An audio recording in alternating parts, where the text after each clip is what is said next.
20 ans que les vignettes routières étaient annoncées en Belgique, maintes fois repoussées, mais aujourd'hui... Nous sommes tombés d'accord politiquement au niveau des 3 gouvernements. Une annonce commune des gouvernements des 3 régions, avec une absence, cela dit, celle du ministre bruxellois Dirk De Smet.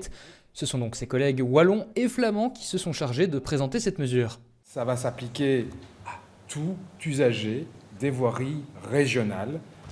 Pas seulement les étrangers, c'est aussi applicable pour celles et ceux qui résident dans nos 3 régions. Concrètement, pas d'autocollant à placer sur son pare-brise. Il s'agira d'une vignette virtuelle associée à la plaque d'immatriculation des voitures personnelles de moins de 3,5 tonnes uniquement.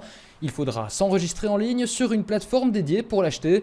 Plusieurs tarifs sont disponibles en fonction du type de moteur et de la durée de validité souhaitée de cette vignette. Pour un an, comptez 90 € si vous possédez une voiture électrique et 100 € pour un véhicule de norme Euro 4 et supérieur. Si votre voiture est plus ancienne en revanche, vous devrez débourser 125 €. Le tout rapportera 30 millions d'euros chaque année à la région bruxelloise. Et puis il y aura aussi des coûts que les 3 régions se partagent. Là, il y a une clé de répartition. C'est 10% pour Bruxelles, 45% pour la Wallonie, 45% pour la Flandre.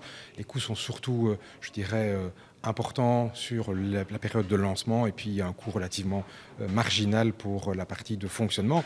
Mais ces coûts sont largement inférieurs aux recettes supplémentaires que peut générer le mécanisme de vignette. Des bénéfices qui devraient aller à l'amélioration des infrastructures routières, un point auquel VIAS, l'Institut pour la sécurité routière, se dit particulièrement attentif. À l'heure actuelle, la préoccupation de l'Institut VIAS, c'est de s'assurer que finalement les rentrées de cette vignette puissent être réinjectées dans les infrastructures de route en Belgique pour avoir davantage de sécurité routière. La mesure doit maintenant être évaluée au niveau européen. Si tout se passe bien, la nouvelle vignette dématérialisée devrait entrer en vigueur le 1er mai 2027.